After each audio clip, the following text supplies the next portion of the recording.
Good evening, ladies and gentlemen, and welcome to Third Down Thursdays. My name is MJ. I'm joined today by Coach Bruce. What And up? normally we have a little bit of an introductory period. Me and Bruce shoot the breeze, but today we are joined by No one wants to hear shit from us right now. no, not right now. We have two very special guests tonight. First is going to be our good friend Rob, who we saw at the Senior Bowl as one of the long snappers at the Senior Bowl. All Very American. excited to talk to Rob, four-time All-American, I believe. So Bruce, bring Rob on. Let's get this rolling. All right, let's go. Let's go. Rob, thank you so much for jumping on with us, my guy. How you doing? Absolutely. I'm doing great, man. Doing awesome. Nice, nice. So Rob, we saw you at the Senior Bowl, and I didn't get a chance to talk to you there because it was a madhouse with all of those media on the field, and it was just a chaotic mess. So I'm very happy that we were able to make this happen, make our schedules match up. So just let's start off. How's the pre-draft process going? Not just the Senior Bowl, but like how's everything going with all that? It's going great, like I'm definitely getting a lot more attention than I thought I might be, especially coming out of a smaller school. Um,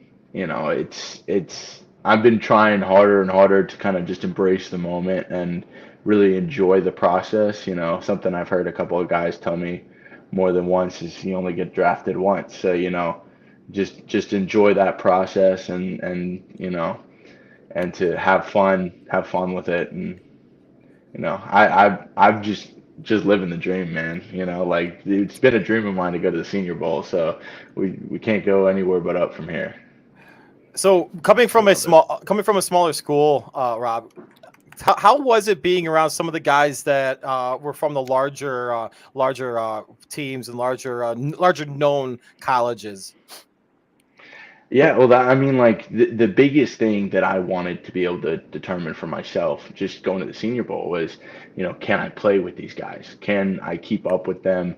And, based on my performance there and what coaches were telling me and scouts, like I can more than hang with these guys, physicality wise, blocking wise, snapping wise. I'm really there, and that's the hardest thing to realize for yourself, especially when you're a big fish in a small pond, is because you have no one to compare yourself to, Right. especially as a specialist. You know what I mean? Like, if let's say you're even a kicker, you're sitting out there and you're kicking, like cannons. You're kicking cannonballs. Like you don't know how really good you are until you get to compare yourself, to the competition, till you get to really compete with some of these guys from bigger schools. And I realized real quickly, like, I'm a little shorter than some of these guys, but I mean, it didn't take very long to realize I could definitely outlift a good portion of these guys, and I can go toe to toe with them when it comes to, competing on the field, like blocking and stuff like that. Hey, low man always wins, my guy. Low man always wins. Exactly. All that So wrestling paid off. there you go. Oh, so MJ, if you don't Okay. mind, I got another follow up for Rob Yeah. on some of that stuff. So Rob, what were some of the things that you had an opportunity to learn from some of the NFL coaching staffs that were there evaluating all the talent that was on display at the Senior Bowl? I think one thing that I definitely learned, and like, special being a specialist, it's a very, very nitpicky position. Like the difference between the ball being on left hip and right hip, Yep. on a punt snap, or the ball being into the body or over the spot on a field goal, or just some of those things that I learned about. Like as far as punt goes, that's very preference to the punter. Hmm. Like I know at the NFLPA, Brad Robbins, he preferred the ball between his knees and hips versus my punter, Bryce Behringer, for the Senior Bowl. He preferred the ball hips to shoulders. That's Okay. a preference thing, right? But one thing I learned from Carlos Polk, our special teams coordinator, who's the assistant Hmm. coordinator for the Bears, was that a good ball is over the spot for field goals. A good ball is over the spot for field goals. In college, my holder preferred the ball a little bit more inside as opposed to over the spot. And so just learning different little nitpicky Interesting. things like that, it would definitely help take my long snapping to the next level. Cool. All right, so Rob, you mentioned it, and I want to get back to some of the specialist things in a minute, but you mentioned it, so I got to ask. You said you could outlift a lot of these big Oh, school there guys. it is. So give me. I know Bruce wants to know this too. That's Give me fair. the lifting numbers. I mean, bench, squat. Like, how strong are we talking here? So I can power clean more than Saquon Barkley, and I can say that What? confidently. Yeah. That's nasty, dude. Oh Yeah. my So gosh! a lot of coaches, a lot of scouts ask me like, what would you do if you didn't play football? And honestly, I'd probably just pursue like powerlifting or strongman just because I enjoy that stuff. Like you can ask anyone on my football team, I really enjoy the weight room like that. And so this off season, I Oh actually yeah. just because I mean, no long snapper needs to fucking clean 406 to be a good long Right. snapper. Sorry, my language, but like. No, Oh it's no, okay. you can Dude, free I don't give a flowly, fuck, free dude. free flowly, No, Rob. nobody needs to clean that much in order to be a good snapper. Right. I wanted to do it to see if I was capable of it. And so I trained Okay. for a month straight. And just when the day came for me to hit that PR, I put half-pound plates on there just to say I got an extra pound on there. Hell yeah. And I did it. And so, it's one of those things, but cleans like 406, bench, I'm hitting 405 at least for one rep. I know at my peak I was hitting it for three or 2 to 3. Um, Squat, most I've ever done back squat. I've never squatted more than 6 bills, but I was doing 6 bills for reps. Um, It's so silly. and I don't know. Those are the main ones. Deadlift. Oh my The most I've ever gosh, deadlifted was 870 something pounds. I'm sitting here, no joke. Okay, so Rob. this shit's funny. Here, MJ, hold on. So no joke. So I worked out this morning, right? And I love working out. I just love it. Obviously, I'm not anywhere near your fucking caliber, my guy. But I go to my wife. I'm like, I'm feeling good. I'm like, I was repping out 315 on the back squat today. I was feeling good. And then you come on here, making me feel like this fucking big now, Rob. I appreciate that, my guy. I appreciate that. Oh my But gosh, but Rob, but you we humbled the man. Thank you. but we gotta but Mike, hey, but you know what's awesome though, Rob? We actually got a guy who we've had previously on. His name's Corbin. Corbin Kafausi, I think MJ is. Yeah, Corbin Kafusi. Kafusi, excuse me. Yeah. So he actually was an offensive lineman in the NFL who ended up going into the USFL, I believe, and then ended up starting to do powerlifting. So maybe we can hook you guys. Dude, he's fucking He's jacked, man. massive. But anyway, Oh, so Rob, oh my gosh. let's get back on track here, I guess. So I find it like, I don't want to say like, when you're a kid, you're not growing up saying like, I'm gonna be a long snapper, I'm gonna be a specialist. All right. So what was the Not at position? so what was the position that you were like, you know what, I'm gonna try? Like, did you play center in high school? Did you play guard? Were you like just a stud running back, like Saquon Barkley style? Like, what was the position that you played in high school, and what was the position that you wanted to Yeah. be? Yeah, so like when I first touched the football field, I remember it vividly because we just recently moved into the town and it was like such a quick process to get onto the rec team because it was 4th grade. I ended up showing up to the first football practice late and I showed up on the field and kind of everyone had already been divvied up into the positions that they were going to be. And they Okay. were like, "You're pretty big. You're about 170 pounds as a 4th grader." Sorry about that. You're about No, you're good. 170 pounds as a 4th grader. So like, can you throw a ball between your legs? And I was like, okay.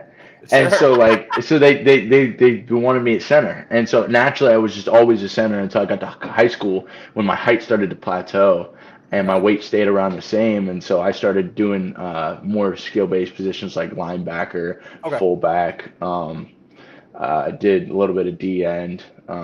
But yeah, no, I played linebacker. That was really the position. But since I had that skill of long snapper, because long snapper was always the center in middle school and elementary school and all that, Right. I just had that skill. And I learned that from YouTube. Now today I Oh, get really? professional coaching outside of that, Of but course. you know, But I mean, hey, YouTube works wonders. So YouTube taught you what you know. I That's love that, incredible. man. That's pretty Yeah. I cool. love that. That's pretty So Rob, I'm curious. You mentioned the difference between different punters, different holders.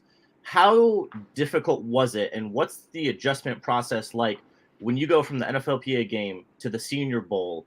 You have not even a full week with these guys to learn such a precise chemistry that you guys need to have. So what goes into that process? Because I saw you guys, the whole day during these practices working on the sideline together. So what's that communication like?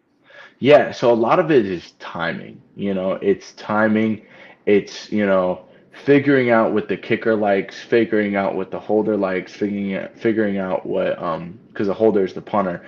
As a snapper, that punter is really sort of the centerpiece as a specialist because he is the middleman between the snap and the kick. And so, it's really about getting that timing down. From when my hands are on the ball to when the ball's coming out of my hands and the kicker's going to kick the ball.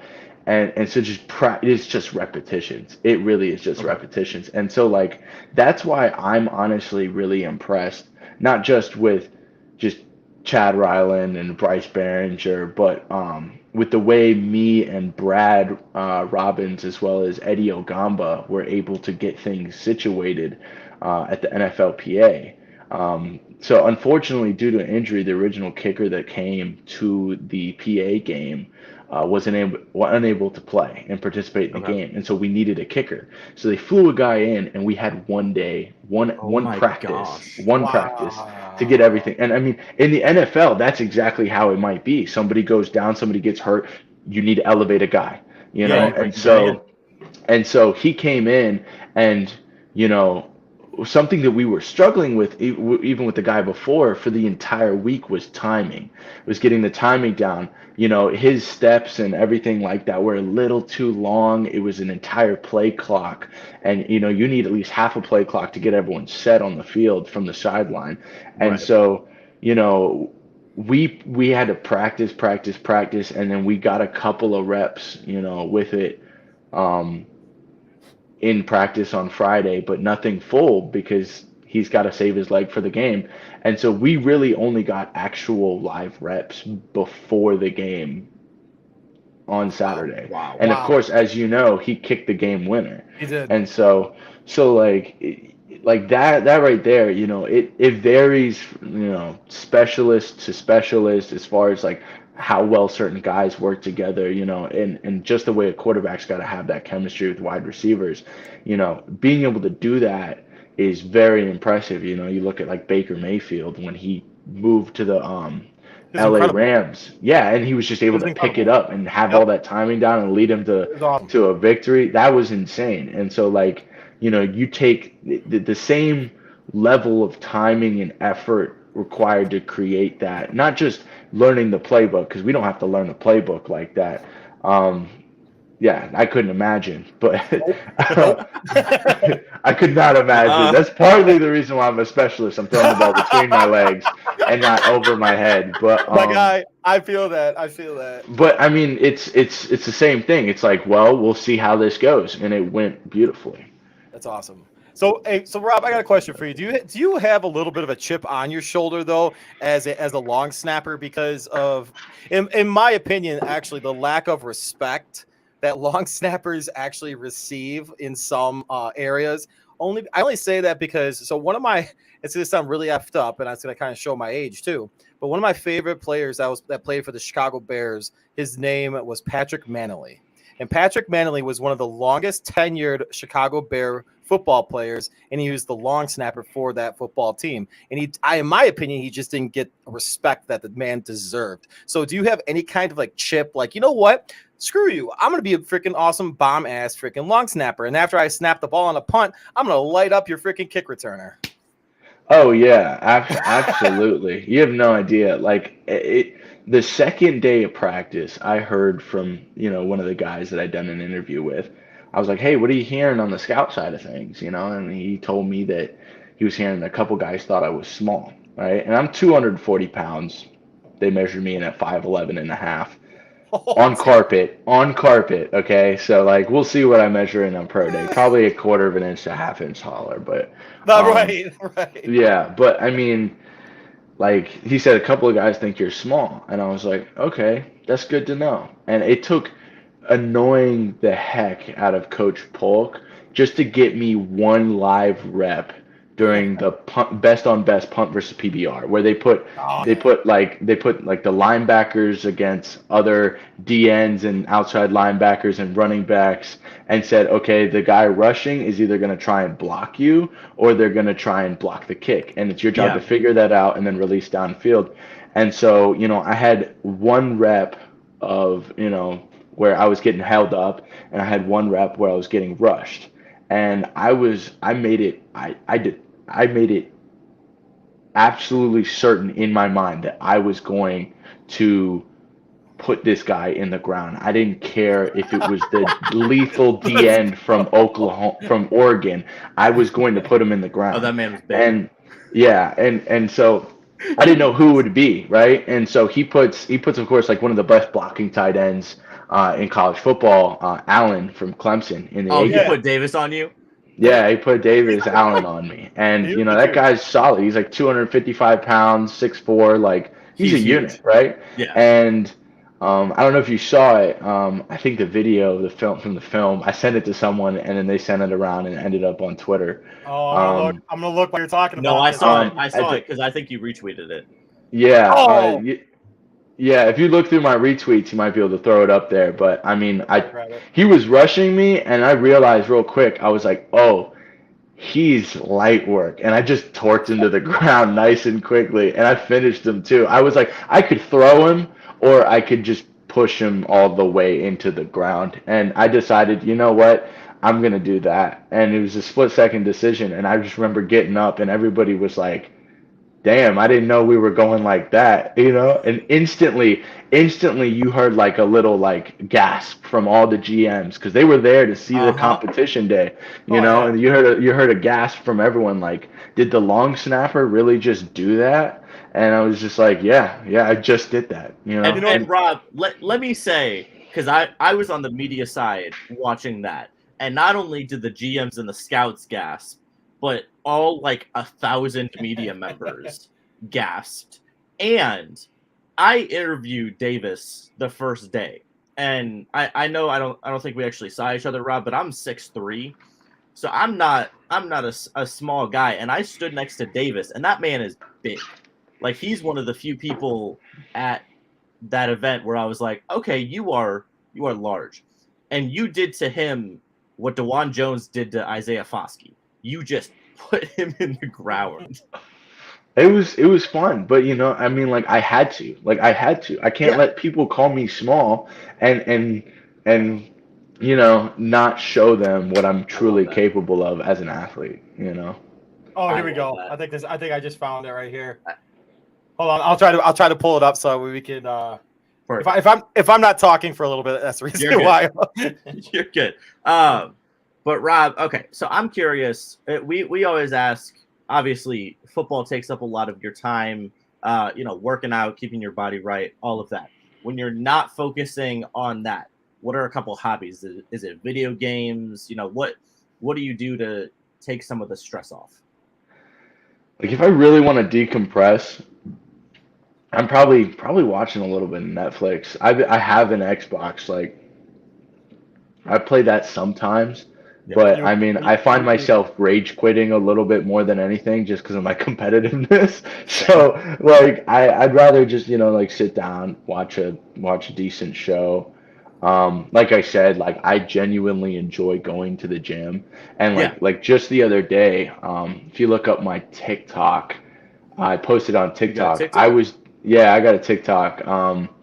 It's Rob Sod the Snapper. I love that. Yeah, and I just to see if I could do it because I was seeing a lot of athletes, like you saw the video of Alvin Kamara doing like he had the barbell with all the banded weights and he was like doing the weird steps and stuff like Yeah. that. I've seen a lot of that from a lot of athletes in the NFL. And so I was like, you know what? I want to see how much I could do just back squatting with bands and plates and stuff like that. So I got a bamboo bar and I put 4 plates suspended by bands on each side and I did 5 sets of 5 with that. And so I think with the bamboo bar and the bands and all that, it's looking at around like 355-ish to like 35-ish. But I mean, like just messing around with stuff like that, that I love that. Wow.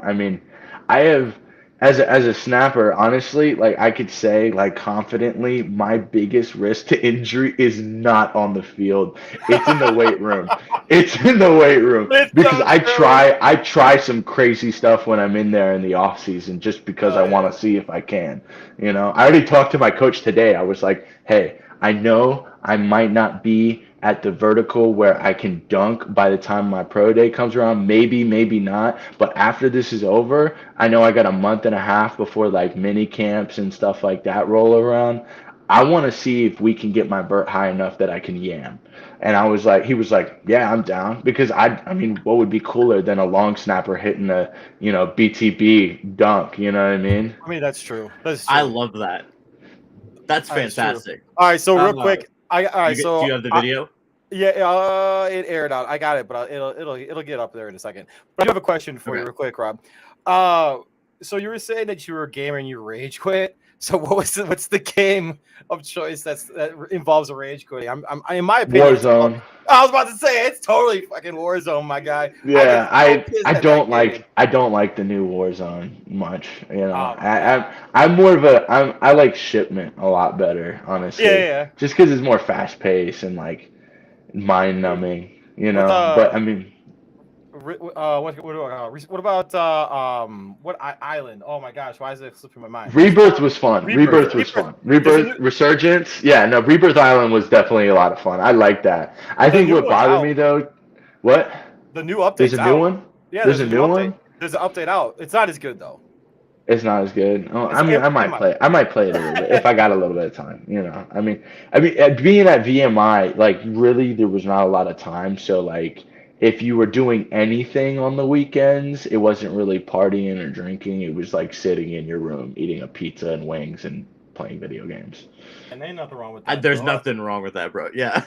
Hey, I'm about to have a love baby. that. So my wife's about to have a baby, so all I've been doing is sitting around my house eating wings and playing video games and like doing stuff like this. Yeah. Living the dream. Absolutely. Living the dream. All right, so MJ, we're having some technical difficulties. So what I'm going to do is I'm going to share the screen because I actually do want to pop this up because this is hilarious. So give me 1 second while I load this up. Rob, are you going to be at the combine? I'm not going to be at the combine, unfortunately. They only invited one snapper to the combine, and it was Really? Alex Ward from UCF. Yeah, he's had a lot of hype around him. He's a decent snapper. He's a good snapper. Like, don't get me wrong, but like, I mean, he got invited to the Senior Bowl last year, so it would make sense if they're only inviting one guy that they invite the guy that's had the hype for 2 years. That's But, fair. I mean, Rob saying bro, I'm better, but bro, it's okay. I did not know that there was like any kind of fucking like long snapper angst or long snapper. Like, bro, you're not as good as I am at long snapping. Like, There absolutely is. I'm never gonna say that out loud. That's why I'm Rob never has gonna us. say that out loud That's why about Rob has us, anyone. Bruce. But I'm going to show you Rob, on we the got you. field. I'll show you on the field. That's just There who we I go. am. There we Like go. that's like pregame mindset. Like any game, you warming up. I'm eyeballing their long snapper. I'm watching them snap one, and then I'm snapping one, and then I'm watching them snap one. Trying to like one up them per se. So there it is. He said, "There it is." That being said, perfect segue. Thank you. That was all right, Rob. right there. Ooh. Oh my gosh! Ooh. Let's see that one more time. Low man Bam. win. Oh my gosh! I love it. And that's where the little chippy there. Yeah, a little chippy. Little chippy. Okay. Perfect timing. Okay. All right, love Rob. it. Oh my gosh, that's fantastic. Okay. The last thing that I really like specifically have for you is game-winning field goals. How stressful is that? Honestly, I don't like. I treat every single snap like it's the same as it being a game winner or just being a regular mundane snap. Oh, And I don't feel that pressure on game winning field goals because I try and remove myself mentally from where we are at in the game, you know? And I think that's essential as a specialist. You know, if you're a kicker and it's a 30-yard field goal to win the game and you've already made a couple 30-yard field goals that game, why should you do anything different? You know? Agreed. And Robert, so like that's really my mindset, you know. I just get to my happy place, I take a couple breaths and I snap my ball. So in order love for you in order for you to get to that point, did you have to go on a darkness retreat? Oh Lord, why are you doing this to me, Bruce? No. I know what you're saying. Yeah, like I do get in like I do get in like a zone Yeah. usually. And Yeah. like I mean You have to go to a sometimes cabin to do it though. No. Are you talking? Yeah, no. I'm not like disappearing into the woods the night before the game. No. I'm not going dancing around a fire, like camping in the woods, nothing like that. I meditate every single night, and I try and meditate for like 30 minutes the night before a game. Wow. Yeah, and incredible. that's hard. It can be really difficult, but I try and meditate the night before a game, and I like really focus on what I want my goals to be for like the next day. And Love so like for example, like I knew I was going to get 1 rep in live, and so like I visualized it and I pictured it over and over and over for about 20 to 30 minutes, and then I went to sleep, you know what I mean? And so I do that before games, and I kind of reintroduce the breathing techniques I use in game, like when I'm headed out on the field, and I don't really think. I like honestly, like the only snaps I ever remember are the ones that I don't think are that good. And most of the time, if I can't tell you how that snap was when I got off the field, It's probably it means I did a good job, you know, just because I black out and I just, snap my ball. That's awesome. So basically, you do mental reps. You do a bunch of mental. That's A awesome. lot of mental reps. I'm That's a like really Kobe. big person on like visualization. So Kobe was a big advocate of mental reps and stuff like that. So I actually think that's a really awesome way to approach any kind of practice or any kind of repetitive type thing that you're doing. Well, Rob, like I don't know if MJ's got another question for you or not, but I have one question because I always have to ask some stupid ass question to anybody that jumps on with us. All right. So what is the go-to, I'm going to eat all of this fast food that's in front of me order that you go to whenever you have the opportunity for a cheat meal? Okay. So, that's difficult. Really? I've been eating really clean lately, so like, but I will say this, like pregame, like the day before a game, I have to have ice cream. Oh, what's the ice cream? That's my guy. I usually go with like a vanilla ice cream, and I'm like a big sprinkles guy because I think texture is elite. Oh, You know? Okay. So I do vanilla ice cream, but I do all the chocolate toppings, like chocolate sprinkles, all that. But I mean, like if we're talking about fast food, we did have this tradition at VMI because we had a home game hotel, and it was like in the middle of nowhere. Because I mean, Lexington's in the middle of nowhere, and like there's nothing but a gas station and Arby's nearby. Oh, you And pounded so that we would- beef. Pounded Oh that beef.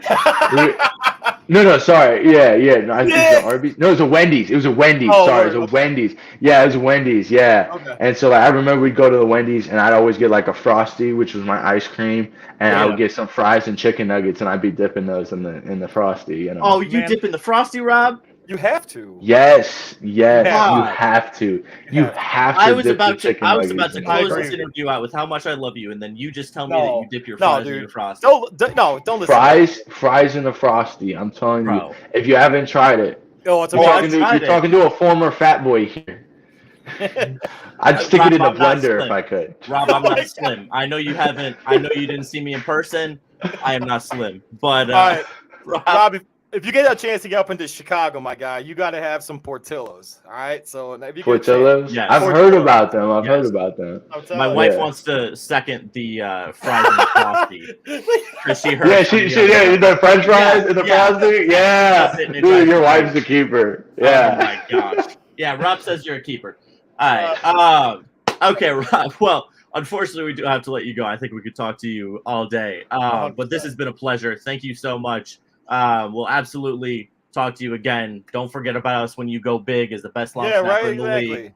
We'll be right here, and we'll be telling everyone, since you won't say it, that you're the best snapper in the class. And best snapper in the class. And he's going to throw some motherfuckers down. We got you. All right. I appreciate you guys, really, honestly. Yes, sir. All right, Rob. We'll talk to you later. Have a good one. Talk to you later. You have a good one. Talk to you. I love it, dude. He's an awesome cat, dude.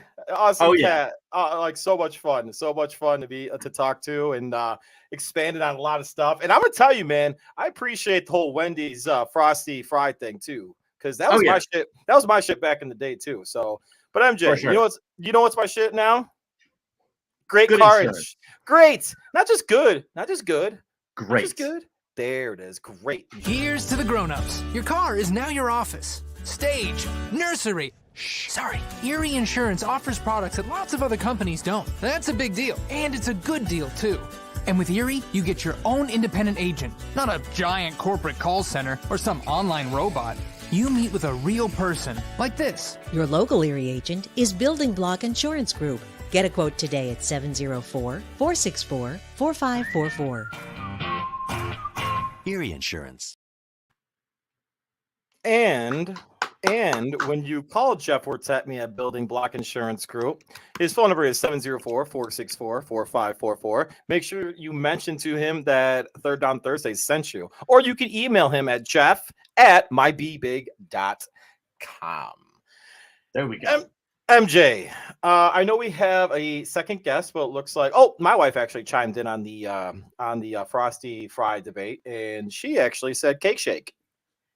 Oh, the Portillo's cake shake. The Portillo's cake shake. Fantastic. So we're gonna have to let Rob know about that Portillo's cake shake, because that's a go-to. But all right, MJ. Well, until Byron comes on, I guess we should probably catch up. How you doing? I'm good. How are you? No complaints. It's shitty weather today. I don't know about by you, man, but it was really crappy weather here. It was a bunch of snow, just like absolute, like just terrible fucking conditions. Yeah, I don't know. It was just bad. Like I woke up this morning feeling good. I had my pre-workout, like did everything. Right. I got ready to go. Let's go. Let's get after it. Walk outside. Damn.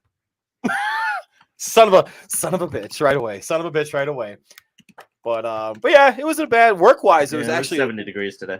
So work-wise, actually, we do have an announcement. We do have an announcement. You want to do that now? Yes. You know what? Yeah, you know what? Yeah, let's do it now. Yeah.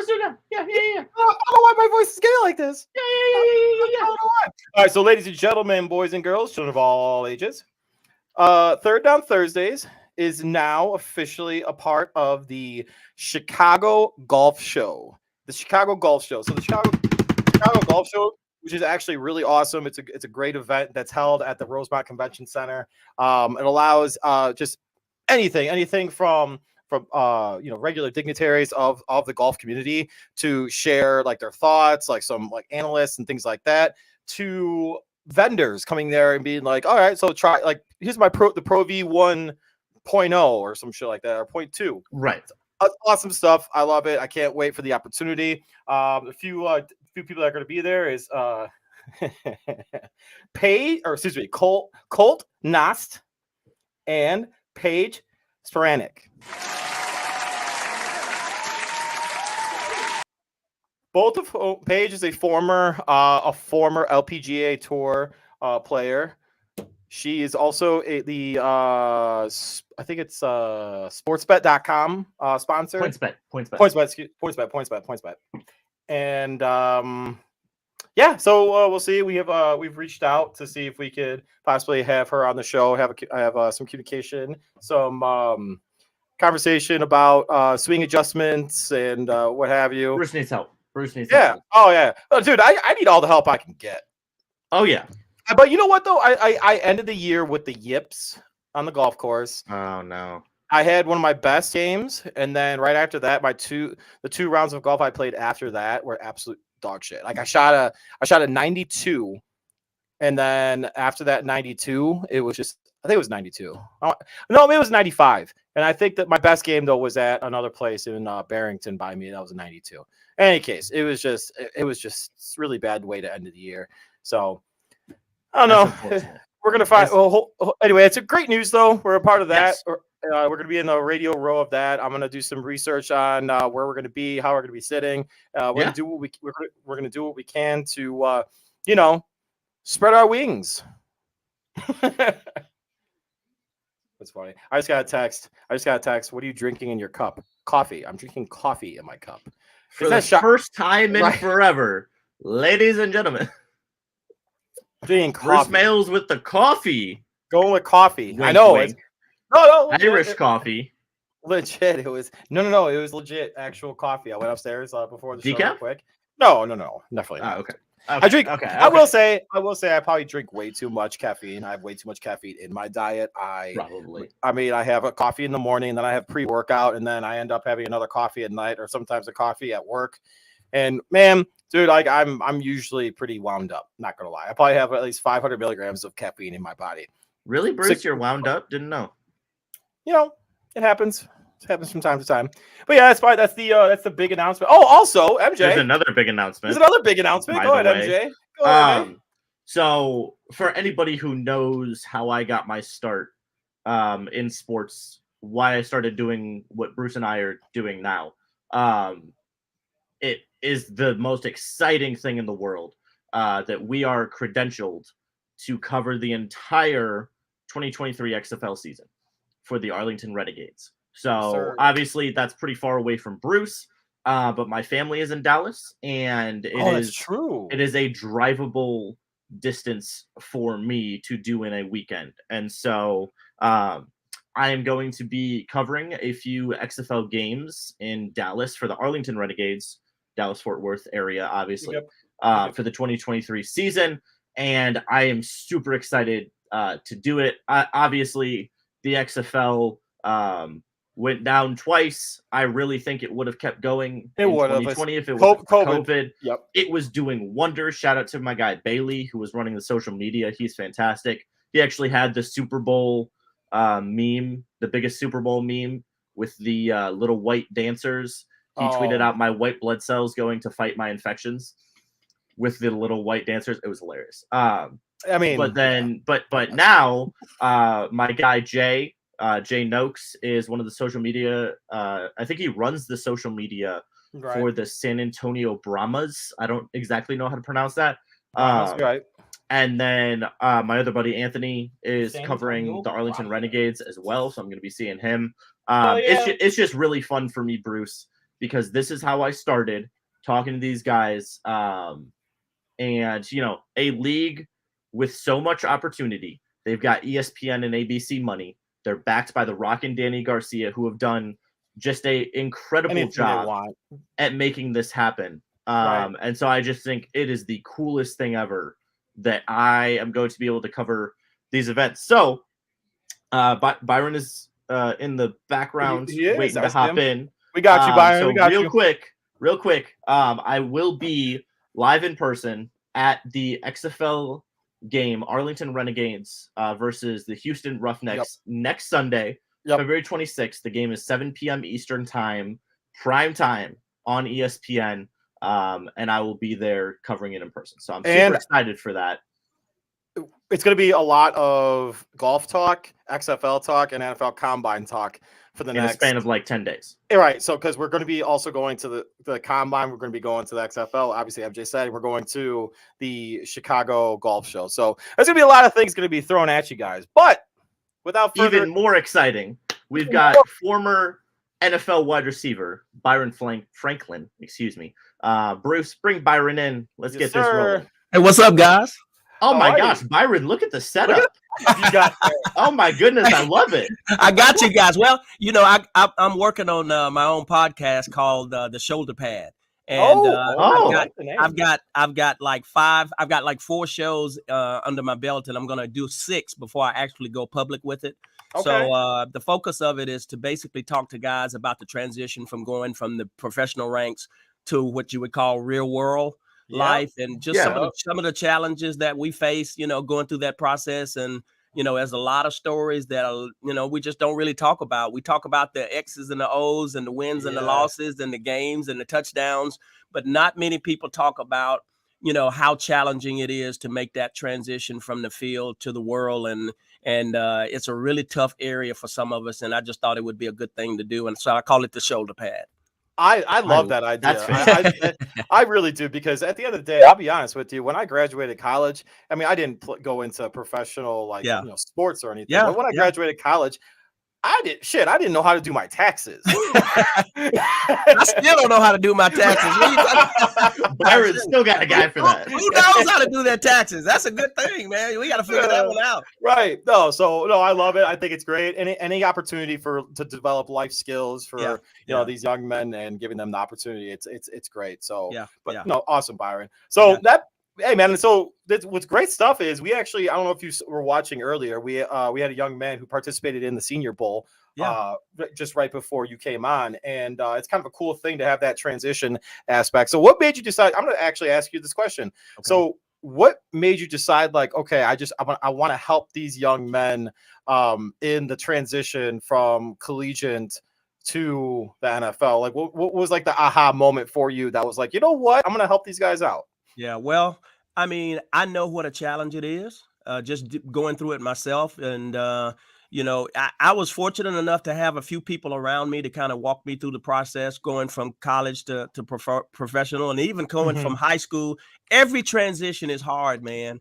Going from high school to college is a challenge. Going from college to pros is a challenge. They all have different challenges, different aspects to the game that you got to learn, and you have to adapt. And be honest with you, some people never make the jump from high school to college, man, because the speed changes, the size change, the attitudes change. And then to take it to another level, when you move from college to professional, guess what? The speed changes, the sizes change, the attitudes and the mentality changes. Then you got to be a professional. Now you got to handle your own money. You got to wash your own clothes. I mean, you got to figure out where you're going to eat tonight. All of that stuff is a part of growing up and moving to the next level. And so after going through it, I just said, you know what do I have left to give? I want to give it back to some guys that's trying to make that change. I have 2 young sons.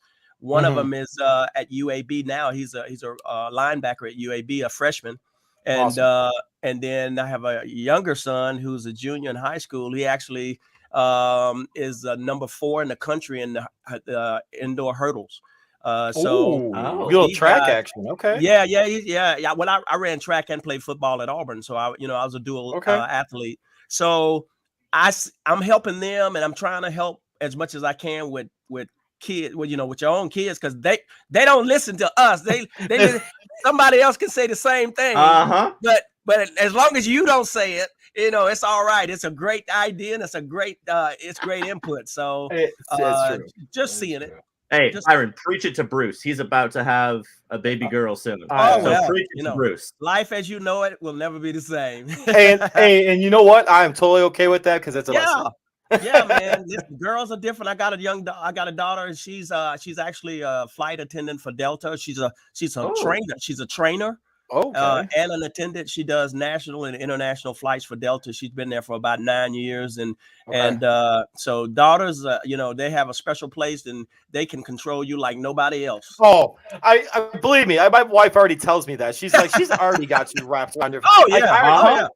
I already bought her, like I bought her for Christmas. I got her like little Jordan Jumpman little booties, and I got like all this stuff. That's just the beginning, bro. Yeah, I got all that. That's just the beginning, bro. You just wait. It's gonna be Gucci sneakers and all of that, man. You out. Out. Hey, I'm gonna tell you right now, if our budget allows me to get Gucci anything, I'll be feeling great. I got news for you. Even if your budget don't, if she asks for it, you still gonna get it. It's so true. It's so true. That's fantastic. All right, Byron, before we jump into your playing career, Yeah. all that stuff that we're interested about. I got like my own personal question. So Okay. you're from Alabama, right? Yeah. Yeah. Okay, so my wife and I recently moved to Mississippi, Oh wow. and I have it's big What part? culture change. What part? Hattiesburg, Hattiesburg. Yeah. by Yeah. USM. Yeah. I'm actually right across the street. So it's actually a big culture shock for me. I'm from Chicago. Oh Lord, yeah. So my biggest thing is everybody tells me that it's like fish season coming or seafood season. Yeah. Hunting season is just ending. Okay. So from November to February, it's all about deer hunting. Okay. And then when February comes around, then it goes from actually fishing kind of comes in, rolls in during December. And then fishing is year round. Then you have turkey hunting and Mississippi is, it's an outdoors. The South period is all about outdoors, man. It's about fishing. Awesome. It's about hunting. It's about all of that, man. So you just got to kind of adjust to it a little bit. I know how you feel because I left Alabama and went to Buffalo, New York. So it was a culture. Not only was the weather a culture shock, but just being in New York, the state of New York, coming out of Alabama was just a new experience for me, man. And I realized a lot about myself after leaving Alabama and going to New York. I kind of I had been institutionalized in certain ways into thinking, and people thought about me and thought about us a certain way because we were from Alabama, and we really wasn't like that at all. But it just, you never go out, never experience anything. So you just kind of have your mind made up about some things. So Byron, tell us more about that transition. You started your career in Buffalo, right? Yeah. Okay, so give us the breakdown. Starting your career in the NFL, like you said, the speed changes, the size changes. Yeah. So what was your biggest adjustment on the field, and how did you do it? How do I adapt? Yeah. Coming from Alabama, coming from Auburn, we were not a passing offense. Okay. I think I caught 40 passes in 4 years. Wow. At Auburn. Wow. So, but you got to remember, that wasn't like that then, right? Oh, look, we had a guy by the name of James Brooks in the backfield that played with San Diego and played with Cincinnati. Uh-huh. You had a guy by the name of Joe Cribbs that played in Buffalo and was, for a second round pick and was just a terrific runner. Those two guys were in the backfield together. And then the fullback that blocked for them is a guy by the name of William Andrews. And I don't know if you guys are old enough to remember, but William Andrews was a third round pick to the Atlanta Falcons, had never run the ball at Auburn, and was rookie of the year running the ball with the Atlanta Falcons. And so we were a heavy run laden team. And so I had to adjust to the passing game when I got to Buffalo because, obviously there was a lot of changes involved in the routes, a lot of changes in the secondary and the coverages that you faced. It was a bland coverage in college. You either had cover 2 or cover 4, which was a soft corner. And then you either had roll up corners and 2 safeties. And that's pretty much all you saw in college. Well, guess what? Man, you could have anything in the NFL, man. And then I had to adjust to guys like Lester Hayes, who was about 6'2", 6'3", 240 pounds, but could run like me. And he was a corner. And I'm thinking, how can this big guy run like this? He should be a linebacker. How is he playing corner? And so the size of the guys, the speed of the guys, and the mindset you had to study. They studied you. Mm-hmm. They knew what your tendencies were. And so you had to study them. You had to know what they did to try to take you out of your game and how they played. And so it became more of a cerebral game when you got into the NFL because those guys, there's a lot of thinking going on out there and it's made to look easy, but it's not. It's really not.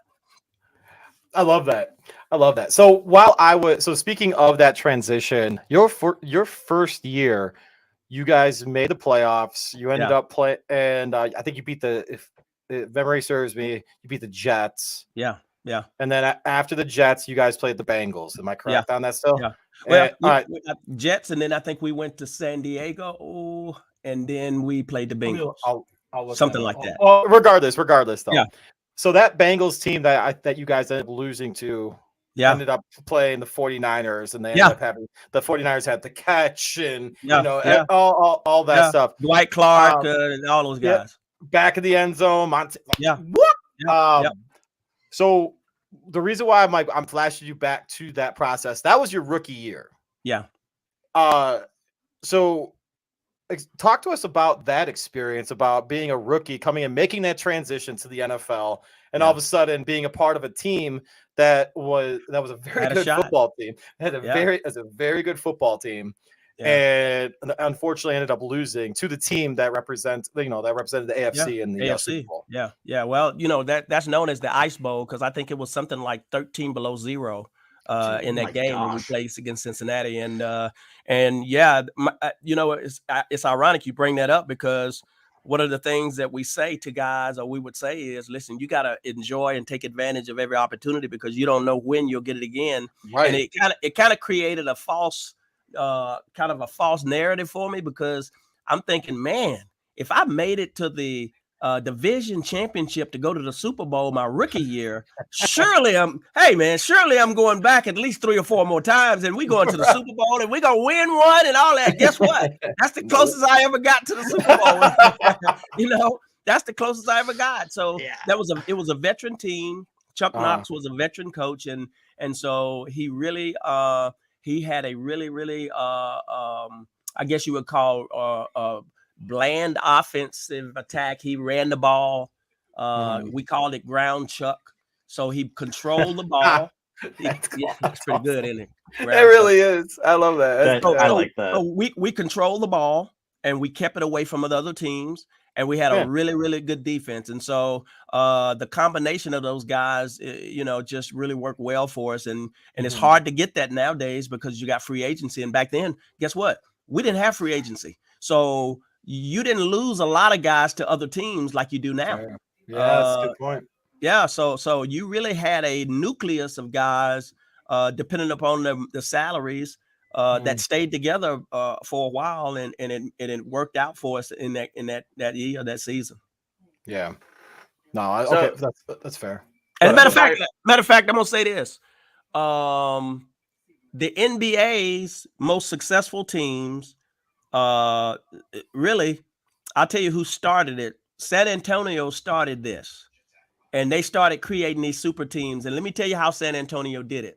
Ooh, I'm intrigued by this. Yeah, I'm ready.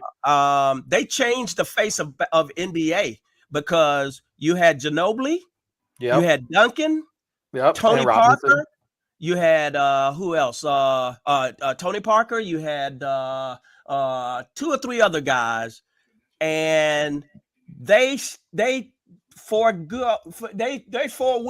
making more money to stay together. Because of Popovich. Because they like Popovich. A part of it was Pop, and I think Pop talked him into it. But watch this. Because they decided not to take more money and stay there, it allowed them to go and get player number 6, number 7, and number 8. Correct. That caused them to not drop off when those guys came off the floor. Right. I'll even venture for this, Byron. I'm sorry to interrupt you. I'll even venture to say this. So if you remember back in like the mid 90s, when David Robinson, the Admiral, I love that guy. He was my favorite. He was there. He got hurt. Yeah. And that allowed them to almost tank. Yeah. And then they ended up drafting Duncan out of Wake Forest, and then having that snowball effect. And then watch this. That team went out and got a kid by the name of Kawhi Leonard. Yup. The claw, baby. And all those other guys stepped back and gave him front billing. They stepped back and let Kawhi be the man.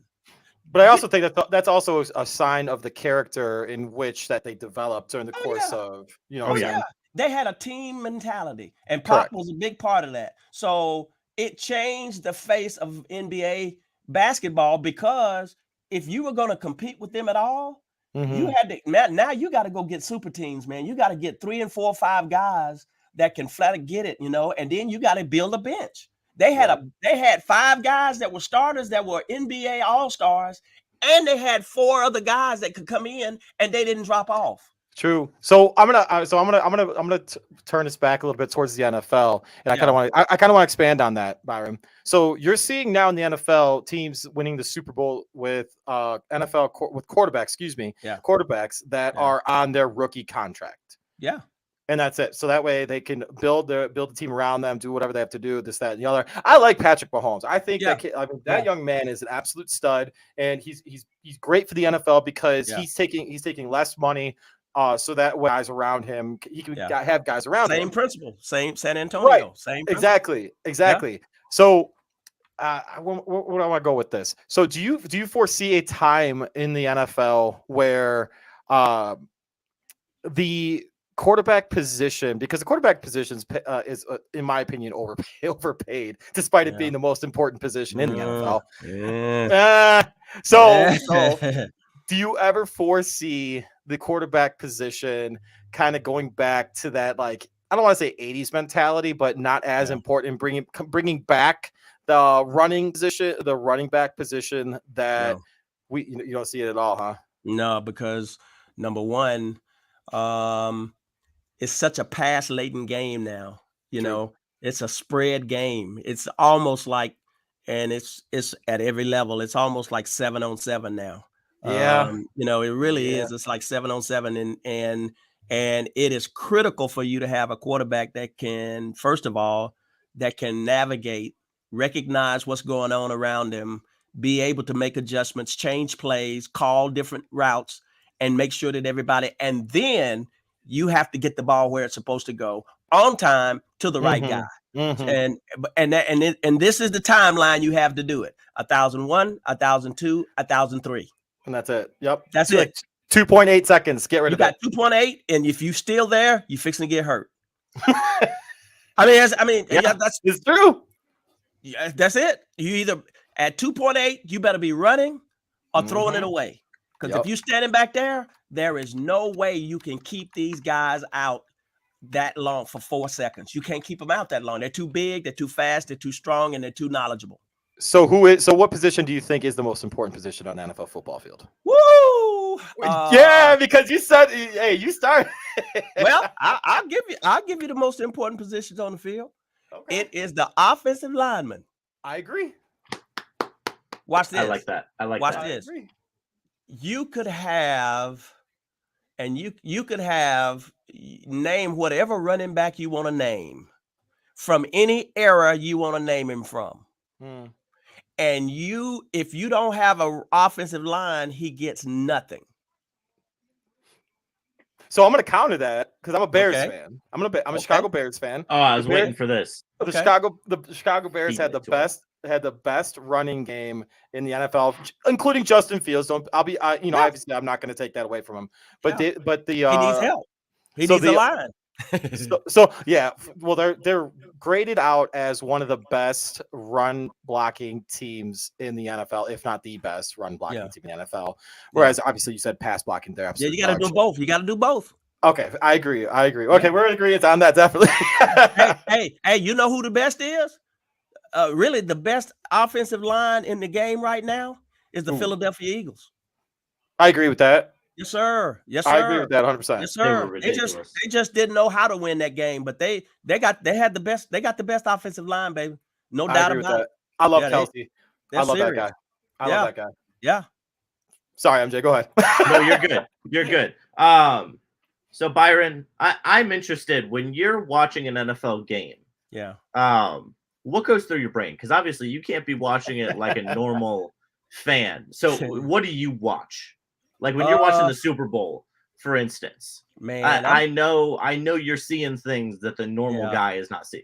I watch execution. I can't watch a game. I can't watch a sloppy football game. In other words, missed tackles, missed blocks, jumping offside, fumbles, bad passes. I just can't watch that because I've seen it at the highest level. And so what I look for is perfect execution. I look for the team that's executing the greatest as related to who's going to win and lose. I just like to watch great football. and that's at any level. It could be high school, it could be college, it could be pros. I just like to watch great football. I tell you what else, I watch play calling. I'm amazed at the play calling sometimes for guys who's supposed to be at the top of the food chain calling plays as an OC in the NFL. And I'm looking at the stuff that they're calling, and I'm thinking, surely to goodness somebody will give me a job. I'll call a better. I can call them. Man, come on, y'all. That's awful. So I watch play calling. I watch execution. Have you thought about going into coaching? Well, I'm a little, I don't know. I think I'm kind of past that place, but I coached. Obviously, I coached Little League. I coached my middle son in Little League, and then I coached middle school. I was a head coach of a middle school team, and then I became a receiver coach at a high school. And then my son left. We left and came to a different school. And when we came to the different school, I just didn't go into coaching. I just sat back and just wanted to be a dad. And matter of fact, I don't know if you guys saw last year before this one, a football team from Alabama won the state championship. Thompson, they won the state championship, and they blocked a punt, ran it in for a touchdown. Then they kicked an onside kick, got the onside kick. Oh, I did see that. And then ran 2 plays and kicked their field goal and won the state championship. That's how they won. That's the team my son is on. Thompson. Oh, that's awesome. Yeah. And your heart must have been racing. Oh, we'd given up, man. I mean, the game was over. It was only I don't know if it was probably maybe a 40-something seconds left in the game.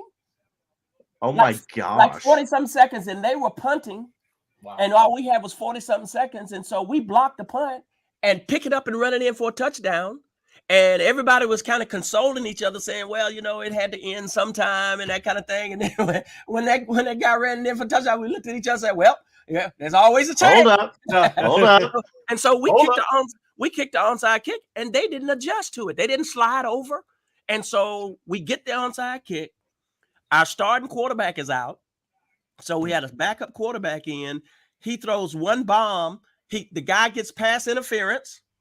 So we get a first down.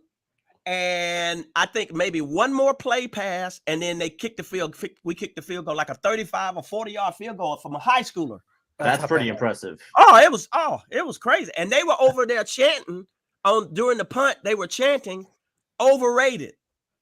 Oops. Because we had won 2 state championships in a row. And so this was number 3. No, we had won 1 and we were battling for 2. We went to 1, lost, went to another one, won it, came back again. And so this one was, so it's crazy. Yeah, man. So they've won 4 in a row. Wow. Yeah. That's crazy. Yeah. All right. The other thing I heard you mention, I think you said something like the Eagles just couldn't win that game. Yeah. So what lost them that game? And I'm also curious, James Bradbury, the Eagles DB, admitted that play on Juju at the end was a hold. Yeah. He said, and I quote, I grabbed him. I was just hoping they would let it slide. Yeah. So from a former NFL wide receiver, was that a hold? Because I just want your opinion. And also, what do you think is the biggest reason at the end the Eagles couldn't make it happen? Man, it's like there's this moment when veteran teams know how to close a deal. Mm-hmm. You know what I'm saying? Been there before. Yeah, they've been there before. They haven't panicked. They know that all it takes is one play. They're not playing outside of themselves. They know who to go to. They know where to go with it. They know when to go with it. And they know they can make it happen. And that takes an experienced team. And so the only thing I can say about Philly is they just haven't been there. Jalen hadn't been there before. Right. Now, he made some great plays. Jalen's a great quarterback, and he's gonna, they're gonna win one. If they keep that team together, they're gonna win one. They were just not as experienced as the Chiefs were. Agreed. And the Chiefs at Mahomes, hey man, look, Hey, Mahomes a magician, man. He knows what he's doing, baby. He And is. so he didn't, when you got, and that's why the quarterback is so valuable, because when you got a guy who's been there, done that, the best at the game, MVP, just like Brady. I mean, come on, man. Just like Brady. I'm sorry, Byron. The reason why I'm laughing is because MJ is a big time. He's an Aaron Rodgers guy. Yeah. And I think Brady's the all time like the GOAT. And, He is. You can't take it away from him, man. Come on now. You can't take it away from him. I love Aaron Rodgers too. I just don't think Aaron has had the same support staff that Brady had. And watch this. And I'll say this. I think that Brady has been allowed to choose and pick who he wanted at 100%. every position. 100%. I'm not so sure Rodgers had that kind of juice. He did not have that kind of juice till 2021. That's what I'm trying to say, man. And so that's a lot of time that he was great, but he wasn't allowed to show it because he couldn't handpick his machine. You know what I'm saying? Yeah, Brady, Jeff Janis at wide receiver in an NFC Championship game. Brady built his machine from scratch, baby.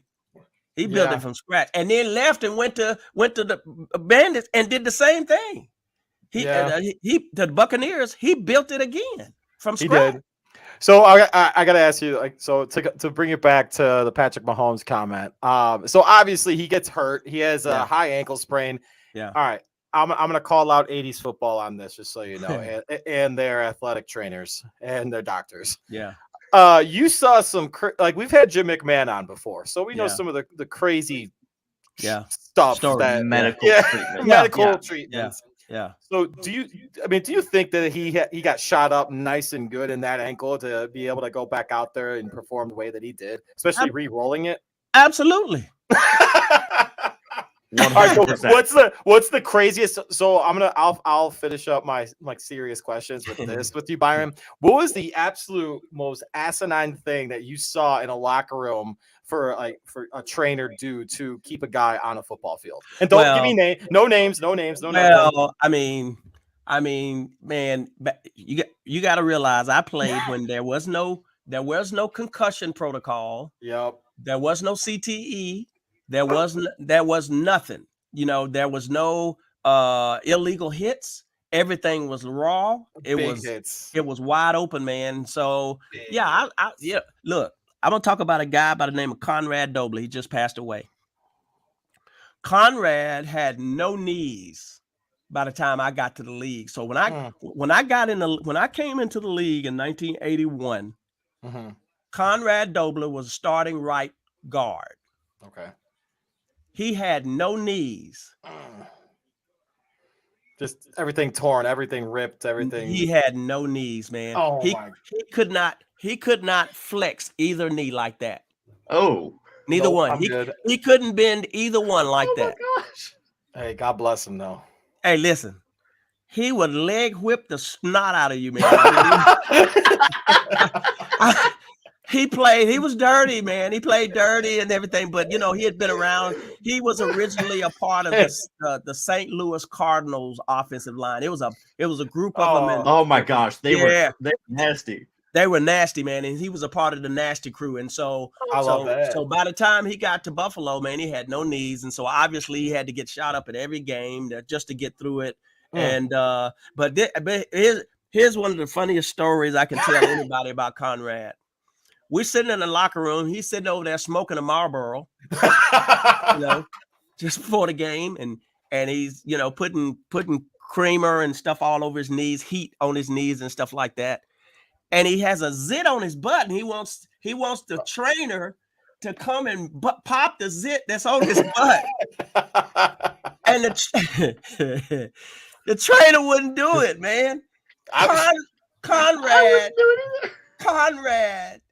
tore the training room apart.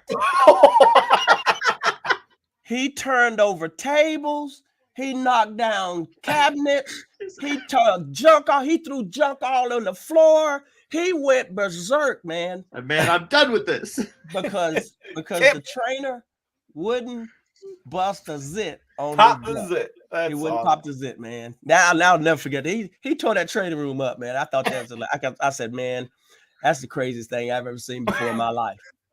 All over his Was that your rookie year? Yeah, it may have been my rookie year. And we came from training camp and we played our first preseason game in Rich Stadium. And, I'm a little rookie and I'm looking around, man. And it's just like, things are just wide eyed and crazy, and I'm just kind of taking it all in. And so I'm standing there catching passes to warm up, Joe Ferguson warm him up. And I'm right there beside the stands, right there beside the front, 2 or 3 rows. Mm. And there's some guys sit there on front row and they're smoking weed. And they're like, yeah, baby, we gonna get down tonight. Yeah. so Ferguson looks at me and said, you ain't in Kansas no more, Toto. He said, you ain't in Kansas no more, baby. Yeah, this ain't Kansas. You got to get used to the big time. So I saw Walt Clyde Frazier and Earl Monroe when we played the playoff game against the Jets in New York. Yeah. We played in the last game in Shea Stadium, and people were ripping the bleachers and seats. They were taking shit. They were taking. They were yanking bleachers up, man, because that was the last game that was going to be played in Shea. You still see those seats. You see those seats on eBay sometimes. Yeah. They were ripping them up, man. It was the last game in Shea Stadium, so I played in the last game. I played in Walter Payton's last game. Oh, that's awesome. Yeah. Richard Dent and I were good friends. We've known each other for years and years, man. And so I got a lot of guys on the Bears team that I look up to and respect. Let's go. I love that team, man. One of my favorite unsung players that I love from the Chicago Bears is Tom Waddle. Oh yeah. I love that dude. I mean, I know it's not like the it's not like the 85 Bears type whatever. Part of the team, baby. I love Tom Waddle, like that dude. That so when we were talking about hits and stuff like that, in my mind I was going back to my childhood about seeing him getting lit up and stuff. Yeah, man. It wasn't a blessing to see some of the stuff that took place, but I'm just glad I survived it and have the opportunity to do some things I'm doing now. Yes, sir. All right. Well, Byron, this has been a pleasure, sir. I do have I know Bruce and I can talk to you all day. We do have one fan question I want to get to. Okay. Not fan, it's Jack. He's a part of our team. In the comments, I don't know if you pay attention to any NFL draft stuff.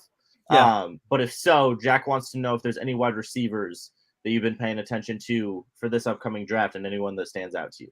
Man, it's kind of tough because, you got so many out there now because of the style of the game. Think about it, man. Everybody's running spread. Everybody's running 4 wide receiver sets. Quick game. It's a quick game, man. And I don't know, man. Bama usually has a pretty good receiver coming out each year, and I don't know if they have one coming out this year. But I don't have a name. But it's something out there, man. It's just like the guy that came to Dallas. What's his name? He was at Oklahoma. CeeDee Lamb. Yeah, Lamb, man. This dude is raw, man. You hear me? That dude is tough, man. Yeah. And he comes from Oklahoma. Of course, they had a good program, good quarterback, and all like that. They threw the ball well. But man, this dude is unstoppable. If he gets in the right set, the right play calling, and with another receiver on the other side. And another guy and a guy in the middle, or put him in the middle. See, one of my abilities to be successful was I had Steve Largett on the same side. But when they put Steve Largett on the same side with me, it forced the guy in front of me to be one-on-one because they had to double Steve. He had to be free. Yeah, I'm free. Yeah, and if you didn't love that, and if you didn't run 4.3 in the 40, you were roasted. You were burnt. And you didn't even know it. Gone. Craig would look at me and he would know, okay, Steve's in the slot. He's fixing to get doubled. And whoever this guy is standing over you, he's already dead. And he would just nod at me and that's fly route. It's over. What was your fastest 40, Byron? 4.32. What? Look at you. Damn. Yeah. Wow. Yeah. He goes. So you weren't kidding. If they weren't running 4.3 with you. And listen, they could line up 10 yards off me, but if they were by themselves, they were still beat. I love that. Because I can make up the difference in 10 yards in my first 5 steps. I've made up the difference, and I'm up on them. And see, the thing that DBs have to do is they have to keep a certain amount of cushion. If they don't, then they can't get the hips around. So and they can't backpedal as fast as you can. No, dead sprint. no. It would be just like this. And when they turn, they're turning while I'm going, and they never catch back up. So adios. I love it. That's fantastic. Well, Byron, first of all, give one more shout out to the show you're about to be starting. Yes. Because I'm very excited for that. So give one more shout out to that. Where will people be able to find that? All that good stuff. What time? Everything. Well, right now I don't even know what time. It's called the shoulder. It's called because I have to find the platform that I think I'm gonna release it on Spotify. It'll be on Spotify, and you'll see it. It's called the Shoulder Pad. And man, it's gonna be really nice, man. I just got done doing Andre Reed, All Pro, and the Bills. I loved him. He was my favorite receivers. Joe Cribbs. I just did Joe Cribbs. I did Bill Clark, who's the former head coach of the UAB Blazers, and I'm about to do Dan Minucci, who was the quarterback with me in Buffalo, who trains quarterbacks, and the quarterback that he just highlighted was the quarterback that played with the 49ers, the young kid, the 49ers. Brock Purdy? Yeah. Dan Minucci trained that kid. Okay. On a team. Okay. Yeah.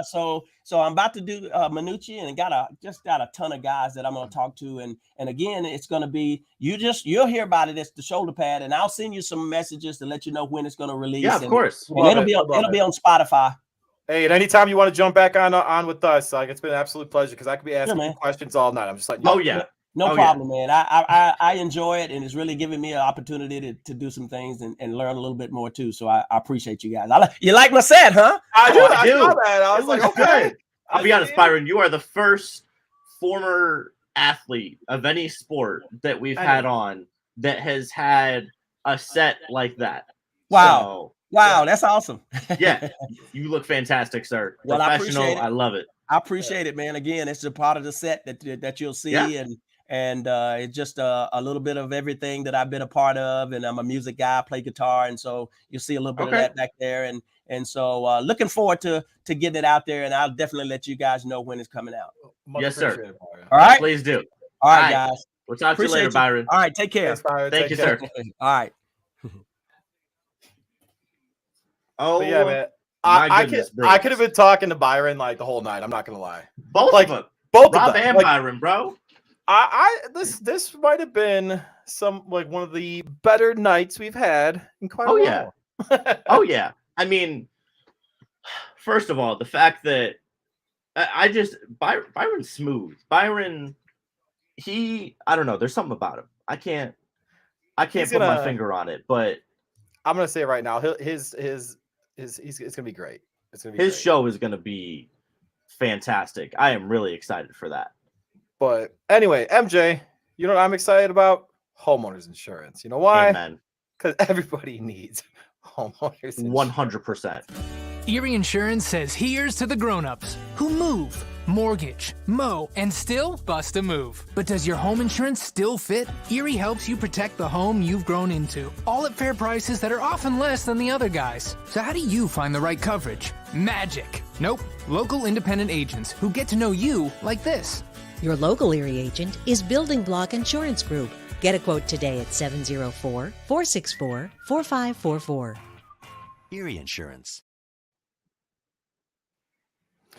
And when you contact Jeff Hortepney, you're going to email him at jeff@mybebig.com and let him know that Third Down Thursday sent you. Or if you want to give him a phone call, 704-464-4544, and tell him that not only did Third Down Thursday send you, but Bruce is a better Call of Duty player than he is.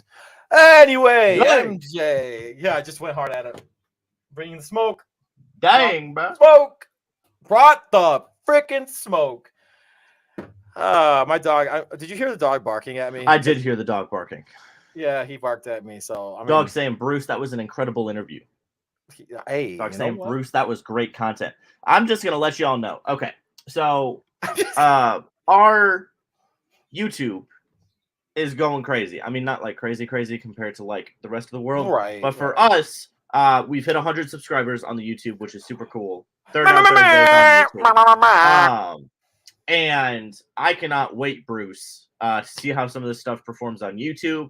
So I'm gonna clip both just the interviews, put those on YouTube as the interviews. Then I'm gonna put some clips up there. Obviously, the show. So if you're watching right now, make sure to subscribe to the YouTube. Let your friends and family know. Because also, like we said earlier, we're gonna be at the Chicago Golf Show, sponsored by PGA Illinois, February 24th to 26th. On the 26th, I'm going to be at the XFL Primetime Game of the Week, 7 p.m. Eastern Time on ESPN and ABC. And then the entire week after, me, Bruce, and the Third Down Thursdays team are going to be at the NFL Combine in Indianapolis, Indiana. We're going to be doing things. We're going to be having some fun, enjoying ourselves, and absolutely not too much this time. Yeah, let's go, Bruce. It's going to be a great time. I can't wait. It's there's going to be a lot of content that we're going to be putting out there. Keep an eye out for some. Was that thunder?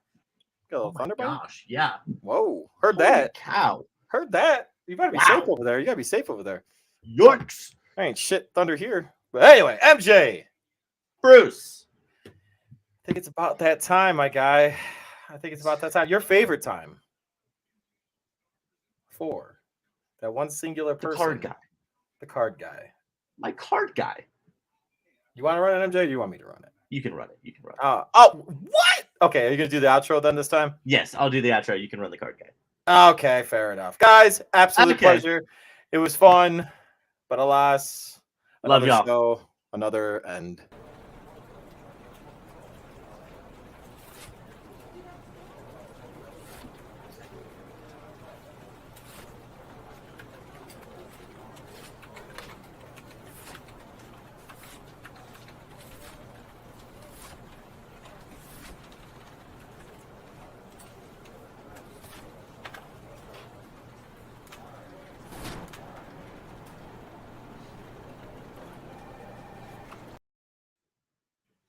Hey, Brucey Bruce. Hey, MJ. I'll see you in 2 weeks. Yes, sir. At the combine.